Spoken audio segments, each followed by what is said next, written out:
Hello to all और आप सभी का स्वागत है फैबुलस एडू एसएससी के यूट्यूब चैनल पे। दोस्तों आज हम बात करेंगे उस कोरोना वायरस के एक म्यूटेट हुए वायरस की जिसका नाम WHO ने रखा है ओमिक्रॉन।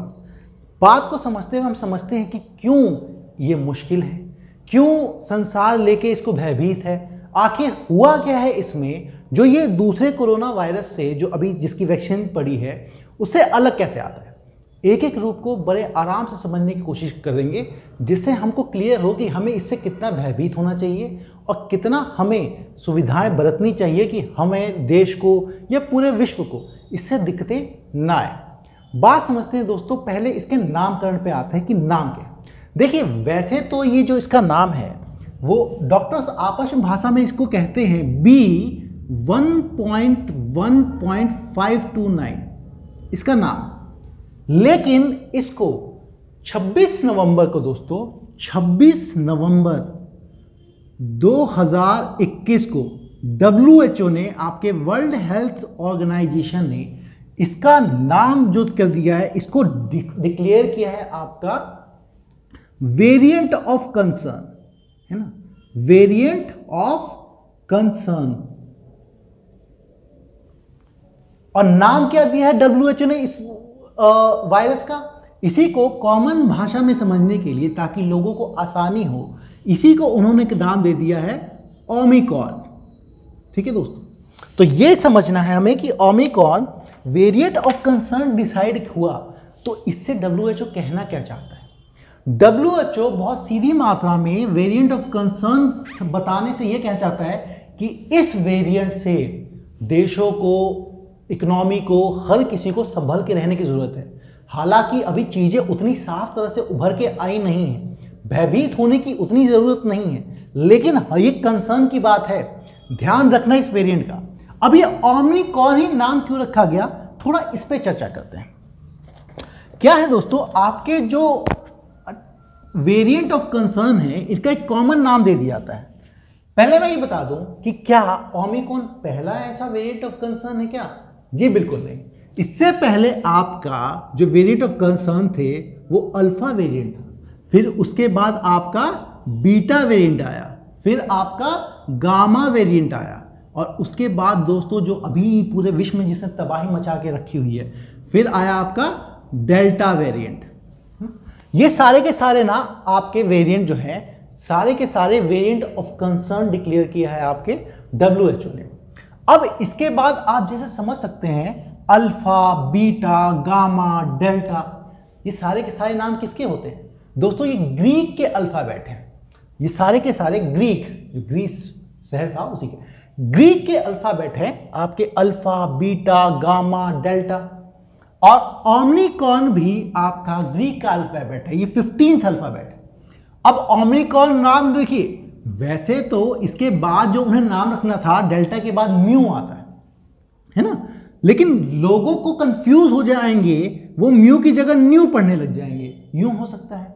या फिर उसके बाद जो अगला जो अल्फाबेट ग्रीक में आता था वो ये आता था जाई। अब उन्होंने लगा कि चाइनीज वेक्टर जी, इससे कंफ्यूजन, चाइनीज अल्फाबेट जी वेक्टर नहीं, चाइनीज अल्फाबेट जी से कंफ्यूजन ना हो, इसलिए उन्होंने ओमिक्रॉन उसका नाम रख दिया। यह भी एक ग्रीक का अल्फाबेट है। तो आप समझिए ओमिक्रॉन नाम क्या है। अब हमारी इन सब चीजों से डरने की क्या जरूरत है? कहानी दोस्तों इस बात की है, या सारी परेशानी इस बात की है, जो शुरुआती एविडेंस है वो ये बता रहे हैं कि ये वेरिएंट हो सकता है कि जो डेल्टा वेरिएंट जिसने पूरे वर्ल्ड में तबाही मचाई, उससे भी 500% ज्यादा इन्फेक्शियस हो सकता है या नहीं है वो तो बात की बात है। ये ओमिक्रॉन 500% ज्यादा इन्फेक्शियस हो सकता है। पहले समझते हैं कि इन्फेक्शियस होना क्या है और क्यों है।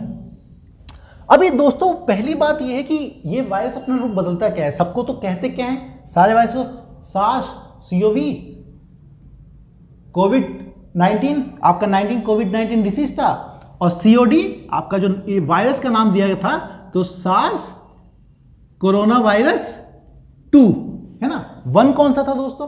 कोरोना वायरस 1 आपका जब 2002 में सार्स वायरस आया था उसको 1 नाम दिया था। बाकी जितने अभी कोरोना वायरस चल रहे हैं तो ये अब ये सारे, ये जो हमारा ओमिक्रॉन है, ओमिक्रॉन, ओके, ये जो हमारा ओमिक्रॉन है, ये ओमिक्रॉन आखिर इतना डरावना है क्या? ऐसा इसमें हुआ क्या? इसको समझने के लिए पहले आपको वायरस समझना पड़ेगा, वायरस होता कैसे है। आप देखिए दोस्तों, हमारा वायरस जो है, हमारा नहीं, जो ये वायरस है हमारा कैसे हो सकता है? ये जो कोरोना वायरस है, ये कोरोना वायरस का स्ट्रक्चर कुछ इस तरह का होता है। एक आपकी ऐसी सतह होती है ना, जिसपे आपकी ऐसे चीजें मतलब होते, और इसके ऊपर एक क्रोन ऐसे बने हुए होते हैं। आप कहीं भी देखेंगे तो आपको ऐसे क्रोन से दिखेंगे, है ना, इन्हीं को कहते हैं क्रोन। कुछ स्पाइक भी कहा जाता है दोस्तों इसको, ठीक है, ये स्पाइक से हैं आपके, जो इसके वायरस में कहीं भी आप देखो कोरोना वायरस ऐसे ही दिखेगा आपको, है ना, इसी तरह का दिख रहा होगा हर जगह आपको। ऐसे कोरोना वायरस से बच के रहो, तो कोरोना बचाव के लिए आपको क्या है, ये स्पाइक्स ऐसे होते हैं इसके ऊपर। अभी इस स्पाइक की कहानी क्या है दोस्तों? देखिए, आपको क्लियरली दिख रहा होगा मुझे लगता है स्क्रीन पे। हाँ, ये जो वायरस है, ये एक्चुअली इनके जो स्पाइक्स है, देखिए ये क्या है कि क्रोन है, सारे क्रोन, है ना, इन्हीं को क्रोन कहते हैं। और शायद इसी के लिए, शायद का इसी कारण इसको कोरोना वायरस कहता है कि वो वायरस जिसकी सतह पे आपके क्रोन्स निकले हो ना, ताज जैसा कुछ दिखता है, तो वैसे ही ताज क्रोन होता है ना, CROWN, क्रोन, तो उसी के ताज जैसा दिखने की चीजें करता है। अब देखिए, जो आपका नॉर्मल कोरोना वायरस था, इस वायरस में आपके 332 म्यूटेशंस हैं। म्यूटेशंस मतलब अभी मैं बताता हूं आपको, एक एक करके चीज समझेंगे कि म्यूटेशन क्या हुआ, किसे कहते हैं, क्या मतलब। देखिए दोस्तों, ये जो आपके क्रोन हैं, जो इनके स्पाइक्स कह लीजिए आप, है ना, स्पाइक, ये एक्चुअली क्या होता है, ये सारे स्पाइक बने होते हैं आपके प्रोटीन के, ठीक है, ये प्रोटीन स्पाइक्स होते हैं। अब वायरस क्या करता है, किसी भी ह्यूमन सेल को इन्फेक्ट करने के लिए इसका जो स्पाइक है, ये आपके ह्यूमन जो सेल है उससे कनेक्ट कर देता है ना, और अपना आरएनए रिलीज करता है, इस तरह से विकसित होता है, फैलते रहता है और अपने आप को मल्टीप्लेट करता है। ये अकेला खुद में तो जीवित रहता नहीं है, ये ह्यूमन सेल के साथ मिलके अपना इन्हीं स्पाइक के थ्रू कनेक्शन करके अपने आप को फैलाता रहता है, पोषण फैलाता है, और धीरे धीरे इसी सेल पे कैप्चर कर लेता है वो, और अपने आप को बहुत ज़्यादा बढ़ाता रहता है, विकसित करता रहता है। इसलिए 1 से 2, 2 से 4, 4 से 16 इस तरह से बढ़ता चला जाता है। इतना बढ़ जाता है कि मतलब इंसान की मतलब मृत्यु भी हो जाती है, इतना ज़्यादा वायरस का कंटेंट हो जाता है, लोड हो जाता है। अब समझना ये है कि ये प्रोटीन जो है, ये प्रोटीन दोस्तों आपकी म्यूटेशन, इस ओमिक्रॉन में आपके 32 म्यूटेशंस हैं। म्यूटेशन मतलब देखिए दोस्तों, कोई भी जैविक चीज है ना, जैसे एक वायरस हो, एक सेल हो, जब भी अपने में कोई एक परिवर्तन कर लेता है तो उसे कहते हैं म्यूटेशन। मतलब समान सेम रूप से नहीं रहा, उसमें कोई एक चीज अगर एक बदल गई तो कहते हैं एक म्यूटेशन हो गया उसमें, है ना। तो अभी तक जो पाया गया है, कंफर्म ये किया गया है कि इस प्रोटीन में जो स्पाइक प्रोटीन जिससे कनेक्शन होता है, इस पे आपके दोस्तों 32 म्यूटेशंस मतलब 32 बदलाव हो चुके हैं, आपके 32 बदलाव हो चुके हैं। तो ये 32 बदलाव हो गए, तो इसे चीजें बदली कैसे, समझिए दोस्तों, चीजें बदली कैसे। इसको समझने के लिए हमें समझना पड़ेगा कि वैक्सीन कैसे काम करती है ना। दुनिया आखिर डरी है तो डरी क्यों है, समझने के लिए पहले वैक्सीन समझते हैं, है ना। आप यूं समझ गए, ये जो म्यूटेशन आपके स्पाइक है, इस पे 32 तरह के बदलाव हो चुके हैं, म्यूटेट कर चुके हैं वो, है ना, 32 तरह की चेंजेस आ चुके हैं। तो ओमिक्रॉन, इस स्पाइक जो है ना दोस्तों, सारी फसाद की जड़ ये स्पाइक है। इनफैक्ट आप लोग जब वो यूज करते हैं ना सैनिटाइजर, तो वो भी इसी स्पाइक को खत्म करने की कोशिश करता है, ठीक है। सोप में अच्छी तरह से स्पाइक मिल जाते हैं तो स्पाइक को तोड़ देते हैं, इसलिए कहते हैं बार बार हाथ धोना चाहिए, है ना। उस सोप में क्या होता है, स्पाइक मिलकर तोड़ देते तो ये अपने आप को फैला नहीं सकता, बढ़ा नहीं पाता, है ना, कंटेक्ट में नहीं आता। अब सोचिए दोस्तों, हमारी वैक्सीन काम कैसे करती थी। ज्यादातर वैक्सीन, या मोस्टली कह सकते हैं आप 95% करीब वैक्सीन, वो इस तरह काम करती थी कि वो आपकी, देखिए जैसे किसी इंसान को कोविड हो गया, वो ठीक हो गया, इसका मतलब उसके अंदर बनेगी एंटीबॉडीज, है ना, एंटीबॉडीज। ये एंटीबॉडीज क्या होती है दोस्तों, यूं समझ लीजिए एक तरह का शरीर आपका एक, मतलब जैसे कोई बाहर से कोई प्रतिद्वंदी आ रहा है या फिर कोई दुश्मन आ रहा है, तो आपका शरीर क्या होता है कि एक तरह के सैनिक बनाता है, यूं समझ लीजिए द्वार पर सैनिक बनाता है जो कि उसको जाके मार दे। तो यूं समझ लीजिए एंटीजन जो है वो बाहर का वायरस है जो हमें परेशान करेगा, एंटीबॉडीज उससे लड़ेंगे, ठीक है, उन्हें खत्म करेंगे, तो उसके लिए एंटीबॉडीज बनती है। अब ये एंटीबॉडीज क्या होता है, जब भी आप वैक्सीन लेते हैं या फिर आप बीमार होते हैं तो आपके बॉडी को पता लग जाता है कि कौन सी वैक्सीन बनानी है चीज़ों को करने के लिए, है ना, कौन सी, सॉरी, जब भी आप वैक्सीन लेते हैं और जब भी या फिर आप बीमार पड़ के जब ठीक हो जाते हैं तो आपके शरीर को पता लग जाता है कि इस वायरस को किल करने के लिए कौन सी एंटीबॉडी बनानी थी, ठीक है। तो ये है, तो जब भी आप बीमार पड़ गए, है ना, या फिर अर्ली अगर वो हुआ या फिर वैक्सीन ले लिया आपने, तो वो एंटीबॉडीज बनाती थी और वो क्या करती थी, सीधे इन्फेक्ट करती थी इस वायरस के प्रोटीन पे, ठीक है। ये जो वायरस था इसके प्रोटीन को ब्रेक किया कर देते थे। अगर ना रहेगा प्रोटीन तो वो कनेक्शन नहीं बना पाएगा ह्यूमन सेल से, है ना रहेगा बांस ना बजेगी बांसुरी। तो आपका ये प्रोटीन ह्यूमन सेल से कनेक्ट नहीं हो पाएगा, तो अपना जो है ना आरएन ट्रांसफर करके अपने आप को प्रचुर मात्रा में फैला नहीं सकता, बहुत ज्यादा बचा नहीं सकता। लेकिन ये सारी वैक्सीन किस पे बनती थी, एंटीबॉडीज बनाने पे, है ना। और एंटीबॉडीज क्या है, आपके प्रोटीन पे कारगर होती थी। और ये बनाई कैसे गई थी, कोरोना वायरस के प्रोटीन के स्ट्रक्चर को, स्पाइक्स को ध्यान में रख के ये सब आपकी बनाई गई थी कि इस पे कारगर है। लेकिन अब क्या हुआ, ये जो नया आपका वायरस है ना, ओमिक्रॉन, ये जो नया आपका वायरस ओमिक्रॉन है, इसने क्या कर लिया, जो स्पाइक्स है, ये जो प्रोटीन है, इन्हीं को बदल लिया। और एक नहीं 32 तरह के बदलाव हैं। तो क्या ये जो वैक्सीन अभी लगी है पुराने वाले प्रोटीन के हिसाब से, इस पे कारगर होगी, ये तो अभी देखना बाकी है। क्योंकि अभी जिस प्रोटीन पे तुम लोग काम करते थे, हम लोग काम करते थे, और ये जो वैक्सीन है जिन इन स्ट्रक्चर को तोड़ा करती थी, अभी वो स्ट्रक्चर तो है ही नहीं, वो तो बदल चुका है। तो क्या वही वैक्सीन उस पर कारगर होगी कि नहीं, ये देखना है। हालांकि कंपनीज ने कहा है कि उन्हें अपने जो वैक्सीन बनाए हैं उसके लिए ट्वीक करने, मतलब उसमें बदलाव लाने में और इस वायरस से लड़ने के लिए 100 दिन चाहिए।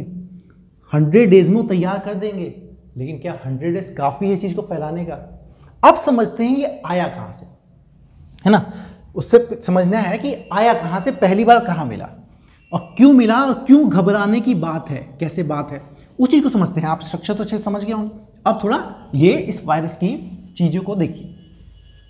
वायरस क्या कहता है, वायरस आपसे, अच्छा वायरस क्या कहेगा, वायरस कुछ नहीं कहता है ना। समझिए, सबसे पहले आप समझिए साउथ अफ्रीका को, ठीक है। आपका साउथ अफ्रीका बनाया जाए कुछ, हाँ ऐसा बनाया कि ये अफ्रीका बनाने की कोशिश की थी मैंने, है ना, आप समझ पाए तो। ये है आपका अफ्रीका, ठीक है। अफ्रीका में दोस्तों ये है साउथ अफ्रीका आपका, यहाँ पे साउथ अफ्रीका आता है। थोड़ा सा आप समझ जाएंगे तो ये वाला पार्ट है साउथ अफ्रीका का। ये अफ्रीका का अगर मैप है तो ये हमारा साउथ अफ्रीका का पार्ट है। अब साउथ अफ्रीका का इसका यहां से रिश्ता क्या है, 24 नवंबर को दोस्तों, 24 नवंबर को साउथ अफ्रीका ने ओमिक्रॉन वायरस की पुष्टि की थी कि इस तरह का वायरस है जो यहां पे फैल रहा है। और 26 नवंबर को WHO ने इसको 2 दिन के अंदर अंदर WHO ने इसे वायरस ऑफ कंसर्न डिक्लेयर कर दिया। लेकिन पहला केस यहां आया था क्या, नहीं। पहला केस आपको मिला है 11 नवंबर को, 11 नवंबर 2021 को बोट्सवाना में, ठीक है। अब यहां की तो बोट्सवाना में, अब यहां पे तो ये हुआ, लेकिन साउथ अफ्रीका का जो वायरोलॉजिस्ट है, मतलब वहां पे जो रिसर्च है, उन्होंने इस जीन को पढ़ा, उसके जेनेटिक स्ट्रक्चर को पढ़ा, बताया कि नया तरह का वायरस है जिसमें करीब 32 म्यूटेशंस हैं। उसी दिन से दोस्तों बहुत सारे देशों ने साउथ अफ्रीका पे रिस्ट्रिक्शन लगा दी, साउथ अफ्रीका से आने वाले जो ट्रैवलर्स हैं उन पर रिस्ट्रिक्शन लगा दी, और बहुत कुछ। मतलब आप यूं कह सकते हैं कि ट्रैवल रिस्ट्रिक्शन बहुत ज़्यादा हो गया है बेल्जियम पे। लेकिन यहीं पे रुका क्या, नहीं। अब समझते हैं कि यहाँ पे केसेस आए तो आए कैसे। देखिए प्रॉब्लम ये है कि आपका साउथ अफ्रीका में जो सबसे पहली बार केसेस पाए गए तो वो मिले आपके प्रिटोरिया और जोहान्सबर्ग में। देखिए प्रिटोरिया आपको याद आ रहा है कहीं से, सुना है कहीं प्रिटोरिया आपने? अगर आप ठीक से याद कर पाए तो प्रिटोरिया वो जगह है, प्रिटोरिया, जहाँ पे हमारे बापू जो महात्मा गांधी हैं वो ट्रेन से प्रिटोरिया ही जा रहे थे जब उन्हें पीटर मार्ट्सबर्ग स्टेशन से स्टेशन पर फर्स्ट क्लास कंपार्टमेंट से निकाल के, धक्के मार के निकाल के गिरा दिया गया। मतलब यूँ कह सकते हैं बहुत बेइज्जती के साथ उन्हें बाहर निकाल दिया गया और स्टेशन पे वो गिर गए।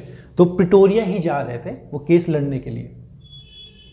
और जोहान्सबर्ग से भी महात्मा गांधी का रिश्ता है। तो देखिए, पता कीजिए और आप मुझे कमेंट में बताइएगा कि जोहान्सबर्ग और महात्मा गांधी का रिश्ता क्या हुआ था। तो प्रिटोरिया और ये जो एक प्रांत, वहां का एक प्रोविंस है, एक प्रोविंस के दोनों पार्ट है, वहां पे देखा गया कि आपके बहुत कम दिनों के अंदर 80% जो कोविड के केसेस हैं वो सारे के सारे दोस्तों आपके ओमिक्रॉन के हैं। वो सारे के दोस्तों आपके ओमिक्रॉन वायरस वाले केसेस, समझ रहे हैं। तो कितना इन्फेक्शियस। लेकिन एक बात समझने की और है कि साउथ अफ्रीका में जो वैक्सीनेशन का लेवल है वो 35% लोग ही अभी सिर्फ वैक्सीनेटेड है। तो बाकी वैक्सीनेटेड, इसलिए दीज और बढ़ जाती है। तो बात इस बात की अभी आती है कि क्या विश्व इसको रोक लेगा, यहां पे कैप्चर कर लेगा तो उसको रोक लेगा? बिल्कुल। समझने की बात यह है कि सिर्फ ये यहीं तक सीमित नहीं रहा इतने रिस्ट्रिक्शन लगाने के बाद। इसके केसेस बहुत ज़्यादा आपको, मतलब और इसके बाद मिले हैं आपके केसेस हांगकांग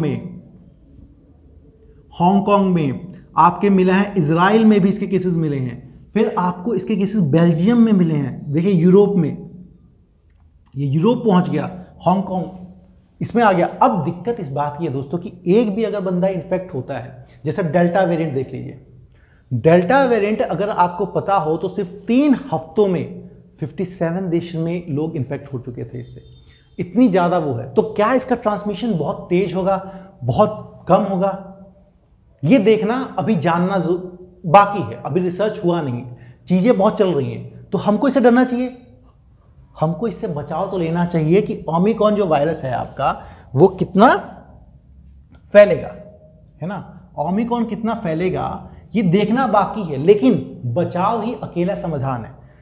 तो इस तरह से केसेस हम पता लग गया। पहले प्रिटोरिया मिला, मतलब जोहान्सबर्ग मिला, सबसे पहले बोत्सवाना मिला, 11 नवंबर को मिला, 24 नवंबर को हमारा ये हुआ, 26 नवंबर को हमारा WHO ने इसे वायरस संक्रमण डिक्लेयर कर दिया, जो कि 5वां वायरस है, ग्रीक अल्फाबेट है। ये सब चीज़ें आपके काम के आ गई। अब बात यह है कि अगर हमें प्रोटेक्शन करना है, हमें इससे बचना है, तो गवर्नमेंट तो अपना काम कर रही है, रिस्ट्रिक्शन लगा रही है, ट्रैवल पे RT-PCR टेस्ट मैंडेटरी कर रही हैं, पर एक जनता, हमारा क्या काम होगा अगर हमें बचने का? देखिए दोस्तों, हमें बचने की वही चीज़ें हैं जो हम सब जानते हैं। मास्क ज़रूर पहनिए, दूसरी बात हाथों को अच्छे से धोइए, साबुन से धोइए, तीसरी बात सोशल डिस्टेंसिंग मेंटेन कीजिए, और चौथी बिल्कुल भीड़ वाली जगहों पे जाना कम कीजिए। इसी से आप अपना बचाव कर सकते हैं। यही आपका हथियार है कोरोना वायरस से लड़ने का। तो उसका कोई भी वेरिएंट हो, उसका जो ट्रांसमिशन है वही उसकी दिक्कत हो कि ट्रांसमिट ज़्यादा होता है। तो ट्रांसमिशन अगर फैल गया तो दिक्कत फैल जाएगी। अभी इसका देखना बाकी है कि क्या ये बहुत ज़्यादा बीमारी तय कर सकता है, बीमारी देता है, बहुत ज़्यादा बीमार कर देगा लोगों को। इस पर अभी कोई चीज़ कह नहीं सकते, डाटा इतना सफिशिएंट है नहीं कि इससे निकल पाए कि क्या होगा। इनफैक्ट ये भी नहीं पता कि वैक्सीन इस पर कारगर है या नहीं। मतलब ये कि अगर नहीं कारगर है तो दिक्कत है, लेकिन अगर है तो घबराने वाली बात नहीं है। लेकिन केसेस एकदम से इतने ज़्यादा आना, ये घबराहट का कारण। तो आप जो कर सकते हैं वो ज़रूर कीजिएगा, अपने आप को मेंटेन करके रखिए, सोशल हाइजीन मेंटेन कीजिए, चीज़ें हो जाएंगी आपके संपर्क में, आपके कंट्रोल में। बस वही 4 चीज़ें: mask, sanitise, hand wash, social distancing. Thank you.